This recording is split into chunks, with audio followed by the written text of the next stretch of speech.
Perkenalkan, saya Niwayan Wanda Veronica, NIM 2019 143011 dari kelas 3A PGSD. Di sini saya akan membawakan video pembelajaran untuk mata kuliah Media Pembelajaran Inovatif. Berikut adalah video pembelajaran dari saya. Selamat pagi anak-anak dari kelas 5A. Hari ini bertemu kembali dengan Ibu di mata pelajaran Bahasa Indonesia.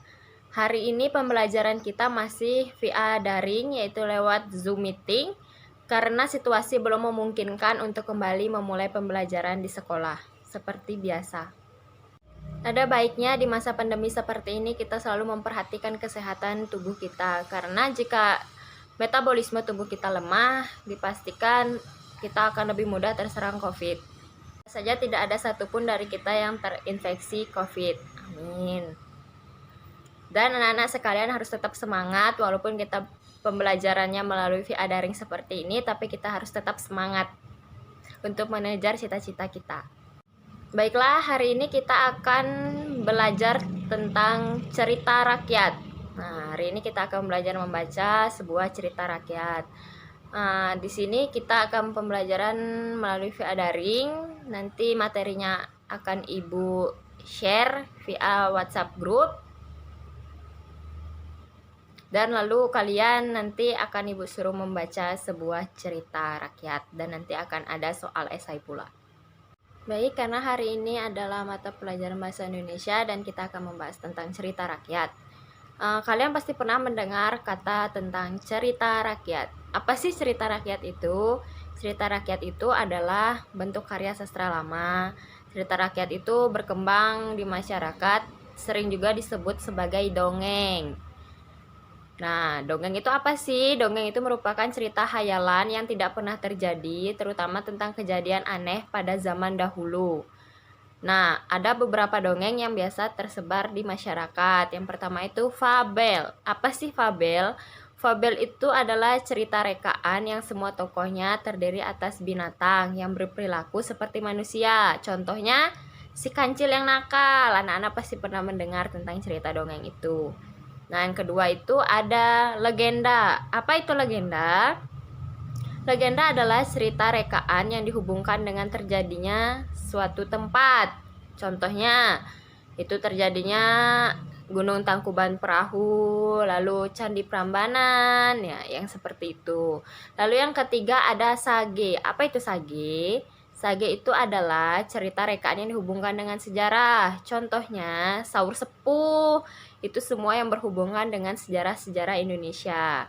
Yang keempat ada mite. Apa sih mite itu? Mite adalah cerita rekaan yang dihubungkan dengan kepercayaan tentang dewa-dewa dan juga roh-roh. Contoh ceritanya itu cerita Nyi Roro Kidul.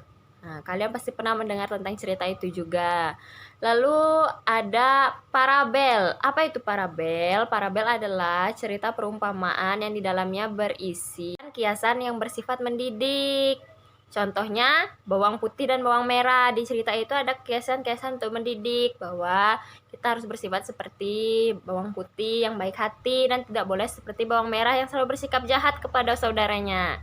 Lalu yang terakhir itu ada cerita rakyat lucu.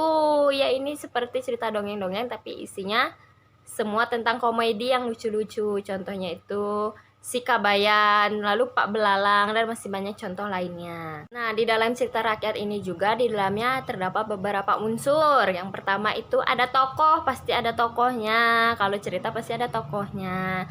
Tokoh itu apa sih sebenarnya? Tokoh itu adalah pelaku yang mengemban peristiwa dalam cerita. Yang terdiri ada sifatnya, tingkah laku, watak, dan lain sebagainya. Lalu yang kedua latar. Apa sih latar? Latar itu adalah suasana kejadian. Ada latar tempat, latar waktu, latar kejadian, latar suasana, dan lain-lain. Lalu yang ketiga itu ada alur. Apa sih alur itu? Alur itu urutan cerita yang berhubungan dengan cerita yang terjadi. Ada alur mundur, ada alur maju, dan ada alur campuran atau alur maju mundur. Lalu yang keempat ada tema. Apa itu tema? Tema itu ide pokok yang menjiwai tolak pengarang dalam sebuah cerita. Contohnya temanya itu tentang apa? Tentang kepahlawanan, misalnya kejujuran atau bahkan persahabatan. Lalu yang kelima itu ada amanat atau pesan yang ingin disampaikan si pengarang dari cerita tersebut. Misalnya amanatnya apa? Amanatnya misalnya kita harus selalu menjadi orang yang baik, yang dermawan, yang selalu saling tolong menolong. Seperti itu anak-anak.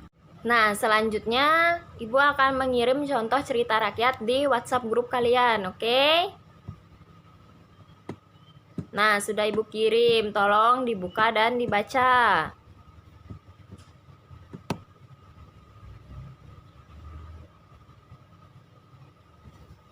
Sudah? Baiklah, jika ada yang ingin bertanya, Ibu persilahkan. Baik. Jadi semua cerita rakyat itu dongeng. Ya, benar. Semua yang bernama cerita rakyat itu adalah bagian dari dongeng. Kenapa disebut dongeng? Karena ini hanya kejadian yang dikarang oleh seseorang. Kenapa kita bisa sebut itu hanya dikarang oleh seseorang? Karena tidak ada satupun orang yang mengetahui kejadian yang sebenarnya. Misalnya terjadinya gunung Tangkuban Perahu, tidak ada satupun orang yang melihat bagaimana proses pembuatannya tersebut, apakah itu sesuai dengan cerita atau tidak, seperti itu. Terima kasih sudah bertanya. Ada lagi? Oke, tidak ada pertanyaan. Nah, baik, selanjutnya Ibu ada satu lagi contoh tentang cerita rakyat yang berjudul Petuah Pohon Tua. Akan Ibu bagikan via grup WhatsApp kita, oke? Nah, di bawah cerita rakyat tersebut Ibu juga sudah menyiapkan soal, ada 8 pertanyaan dan akan dikumpul sekitar 20 menit dari sekarang. Silakan dibuka filenya dan dibaca lalu dikerjakan soalnya, oke? Apakah semua sudah mengumpulkan soal yang Ibu berikan? Bagus. Sekarang kita akan membaca bersama-sama cerita yang Ibu berikan tadi. Oke? Nah, sekarang kita mulai baca. 1, 2, 3. Judulnya Petuah Pohon Tua. Alkisah, di sebuah lereng pegunungan ada sebuah desa yang permai. Hampir seluruh penduduk di sana bermata pencarian sebagai pencari kayu. Mereka memanfaatkan hutan yang ada di sekitar pemukiman mereka. Pohon-pohon besar dan berdaun lebat. Awalnya mereka hanya mau menebang pohon yang sudah tua, tetapi akhirnya mereka menjadi lupa diri. Para penebang kayu ini sudah tidak peduli lagi, meskipun usia pohonnya masih muda, mereka tetap saja menebangnya. Suatu ketika, Riri dan Nena bermain-main ke bukit. Dua gadis cilik ini ingin mencari bunga dan juga kupu-kupu di sana. Akan tetapi, alangkah kagetnya kedua gadis cilik itu. Bukit yang dulu mereka kenal kini telah berbeda sama sekali. Bukit itu menjadi tandus. Pohon besar dan rimbun pun sudah sulit sekali mereka temui. Bunga-bunga yang indah telah berubah menjadi alang-alang yang tak terurus. Kupu-kupu telah pergi entah kemana. Riri dan Nena kecewa sekali. Bunga dan kupu-kupu cantik tak mereka temui.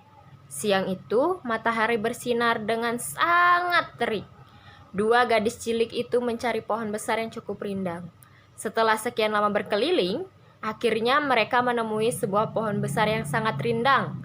Rupanya, pohon ini satu-satunya pohon besar yang belum ditebang. Riri dan Nena berteduh di bawah pohon tua itu. Sejenak kemudian mereka mendongak ke atas. Sebagian di antara ada yang sudah didiami telur-telur dan burung-burung kecil. Mereka berkicau dengan riangnya. Sebagian lainnya tersebut disuapi induknya. Riri dan Nena melihat beberapa ekor kupu-kupu terbang kian kemari. Tiba-tiba ada suara tua menyapa mereka. Dua gadis cilik ini terhenyak. Mereka mencari sumber suara itu. Jangan panik, gadis-gadis manis. Aku ada di dekat kalian. Astaga, ternyata pohon besar itu yang berbicara. Ia tersenyum kepada Rini dan juga Nena. Sorot matanya persahabatan. Tolonglah kami, gadis-gadis kecil, selamatkan nyawa kami. Riri dan Nena kembali terkejut. Tak hanya pohon tua itu yang mampu berbicara. Ternyata burung-burung kecil, kupu-kupu, dan hewan-hewan lainnya pun mampu berbicara seperti manusia. Aku adalah satu-satunya pohon yang belum ditebang penduduk. Tetapi, mungkin sebentar lagi mereka akan melakukannya. Seperti halnya manusia, kami juga makhluk Tuhan yang punya hak untuk hidup di bumi ini. Coba kalian lihat betapa banyak burung-burung, kupu-kupu, dan hewan-hewan lain yang coba bertahan hidup di sini. Hanya kalian yang mampu menyampaikan pesan kami kepada mereka. Tolong katakan kepada mereka jika merawat kami, pasti kami pun akan melindungi mereka. Tutur pohon tua itu kepada Riri dan juga Nena. Riri dan Nena segera menyampaikan pesan pohon tua itu kepada keluarga mereka. Tetapi, cerita dua bocah ini dianggap yang angin berlalu saja. Mereka mengira dua gadis kecil ini bermimpi.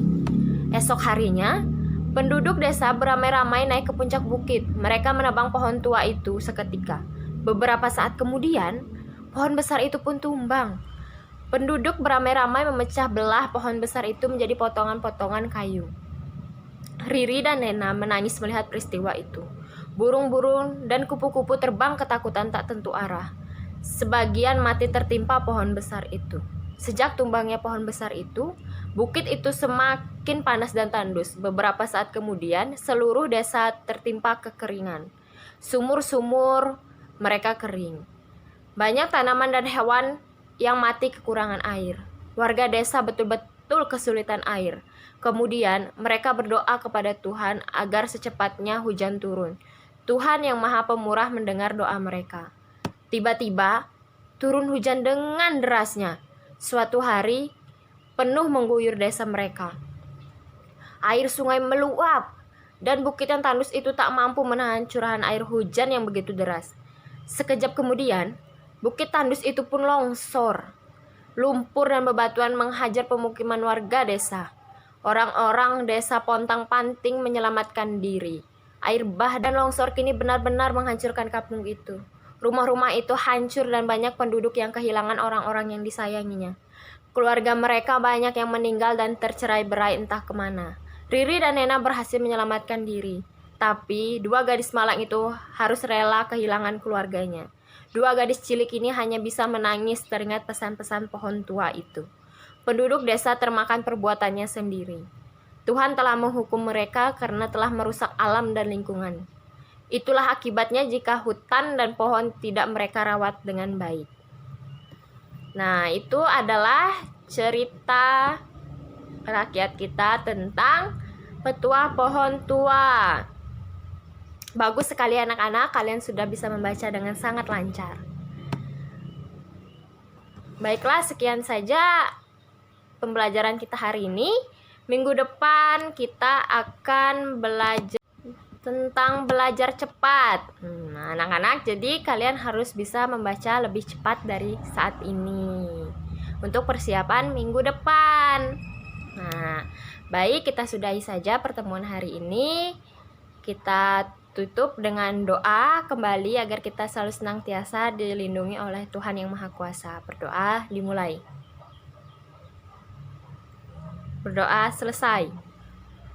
Baiklah, Ibu sudahi Zoom meeting hari ini. Semoga kalian selalu sehat, senantiasa sehat dan dijauhkan dari mara bahaya dan juga penyakit ini. Ibu tutup, selamat pagi. Tadi adalah video pembelajaran dari saya. Lebih dan kurangnya saya mohon maaf dan saya ucapkan terima kasih dan selamat pagi, Bu.